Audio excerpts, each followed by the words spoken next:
Hi friends, welcome to Vivikta cooking. ఇవాళ మన recipe వచ్చేసి గోంగూర చికెన్.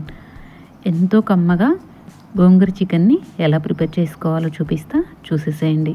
ముందుగా స్టవ్ పై కడాయి పెట్టి 1 టీ స్పూన్ ఆయిల్ని యాడ్ చేసుకొని శుభ్రంగా కడిగి పెట్టుకున్న ఒక పెద్ద కట్ట గోంగూరను యాడ్ చేసుకొని మొత్తం కలిసే విధంగా కలుపుకొని గోంగూరను మెత్తగా మగ్గించుకోవాలి.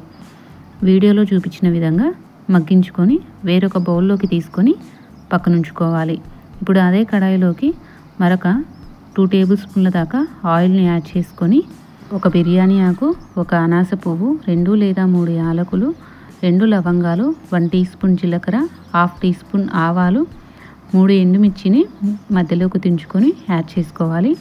3 లేదా 4 పచ్చిమిర్చిని ఈ విధంగా మధ్యలోకి చీలికలుగా కట్ చేసుకొని యాడ్ చేసుకొని కాస్త దూరగా ఫ్రై చేసుకొని ఒక పెద్ద సైజు ఆనియన్ని సన్నగా కట్ చేసుకొని యాడ్ చేసుకొని రంగు మారేంత వరకు ఫ్రై చేసుకొని ఒక 1 టీ స్పూన్ అల్లం వెల్లుల్లి పేస్ట్ని యాడ్ చేసుకొని సన్నగా కట్ చేసుకున్న 2 టొమాటోస్ని యాడ్ చేసుకొని మొత్తం కలిసే విధంగా కలుపుకొని 1/2 టీ స్పూన్ పసుపు, రుచికి సరిపడా సాల్ట్, కారం, 1 టీ స్పూన్ చికెన్ మసాలాని యాడ్ చేసుకొని మసాలాలు మొత్తం కలిసే విధంగా కలుపుకొని మూత పెట్టుకొని టొమాటో మెత్తపడేంత వరకు మగ్గించుకోవాలి.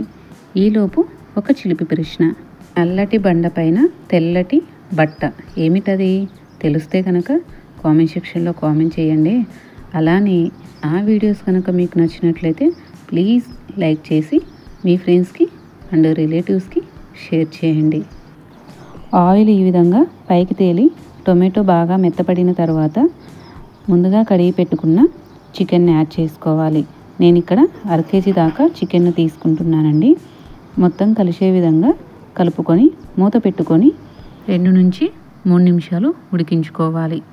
చూసారు కదా చికెన్లో ఉన్న నీరు మొత్తం ఎలా బయటకు వచ్చిందో. ఈ విధంగా వచ్చిన తర్వాత మొత్తం కలిసే విధంగా ఒకసారి కలుపుకొని వాటర్ని యాడ్ చేసుకొని మూత పెట్టుకొని ఒక 80% చికెన్ని ఉడికించుకోవాలి.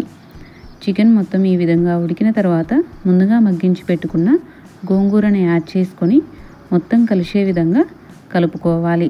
ఈ విధంగా కలుపుకున్న తర్వాత మూత పెట్టుకొని మరొక 2 నిమిషాలు చికెన్ని ఉడికించుకోవాలి. ఈ విధంగా ఉడికించుకోవడం వల్ల గోంగూరలో ఉన్న పులుపంతా చికెన్కి పట్టి టేస్ట్ అనేది చాలా బాగుంటుందండి. చూడండి, ఎంతో సింపుల్గా గోంగూర చికెన్ రెడీ. ఈ స్టేజ్లో స్టవ్ ఆపుకుంటే సరిపోతుంది. మీకు గ్రేవీ కన్సిస్టెన్సీని బట్టి వాటర్ని యాడ్ చేసుకోండి. అన్నం, చపాతీ, పులావ్, బగారా రైస్లోకి గుమగుమలాడుతూ ఎంతో టేస్టీగా అద్దిరిపోయే గోంగూర చికెన్ రెడీ. మరి మీరు కూడా ట్రై చేసి ఎలా కుదిరిందో కామెంట్ సెక్షన్లో కామెంట్ చేయండి. Thank you for watching.